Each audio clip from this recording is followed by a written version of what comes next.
இந்த நில அதிர்வு எவ்வளவு வீரியமா ஏற்பட்டுச்சு, எவ்வளவு கம்மியா ஏற்பட்டுச்சு அப்படின்ற தன்மையின் அடிப்படையில அளக்குறதுக்கு ஒரு கருவியை கண்டுபிடிச்சிருக்காங்க.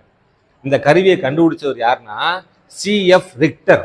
சிஎஃப் ரிக்டர் என்பவர் தான் 1960ல் இந்த நில அதிர்வுகளை அளக்குறதுக்காக ரிக்டர் ஸ்கேல் அப்படின்ற ஒரு ஸ்கேலை கண்டுபிடிச்சிருக்காரு.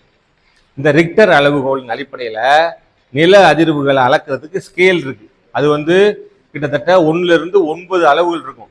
அதில் பார்த்தீங்கன்னா 0 to 5 வரைக்கும் இருக்கிறதெல்லாம் பெரும்பான்மையான அதிர்வுகளை அதில் என்ன செய்யாது, வீரியமாக இருக்காது. நியூஸில் சொல்லுவாங்க பார்த்தியா, நிலநடுக்கம் ஏற்பட்ட பொழுது ரிக்டர் ஸ்கேலில் 7.5 பதிவானது, 8 பதிவானது அப்படின்னு சொல்லிட்டாங்கனாலே 6க்கு மேலே போயிட்டாலே பாதிப்பு அதிகமாக இருக்கும். இந்த உலகத்திலேயே அதிக அளவில் ரிக்டர் ஸ்கேலில் பதிவான அளவு எவ்வளவுனா 9.5.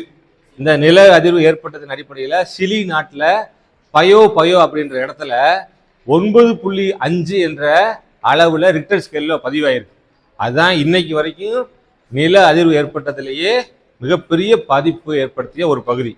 இந்த நிலநடுக்கத்தை ஏற்படுத்தும் போது இந்த நில அதிர்வுகள் எப்படிலாம் பரவி இருக்கு அப்படின்றத ஒரு கிராஃப் மாதிரி வரைவாங்க. அதுக்கு பேர் தான் என்னன்னா சீஸ்மோ கிராஃப். அதுக்கு பேர் என்னது? நில அதிர்வு அளவை படம். இந்த நில அதிர்வு ஏற்படும் பொழுது அதை வரைபடமா வரையக்கூடிய அந்த கிராஃபுக்கு பேர் என்னன்னா சீஸ்மோ கிராஃப். இதை அளக்கக்கூடிய கருவிக்கு பேரு சீஸ்மோ மீட்டர். சரியா? இப்படி நில அதிர்வுகளை மட்டும் படிக்கிறதுக்குன்னே ஒரு படிப்பு இருக்கு.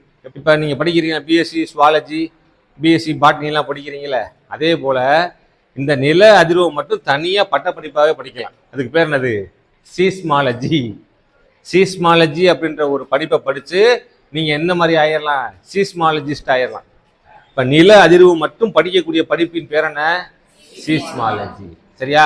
அப்ப இந்த அளவுக்கு நம்ம சீஸ்மாலஜின்ற படிப்பை படிக்கிறது மூலமாக இன்னும் தெளிவாக பூமிக்குள்ள என்ன மாற்றங்கள் ஏற்படுது, அதன் மூலமாக என்னென்ன மாதிரியான விளைவுகளை ஏற்படுத்துது, இதை எப்படி கட்டுப்படுத்தலாம் அப்படின்றதெல்லாம் நீங்க ஒரு தனி நிபுணராகவே ஆயிடலாம்.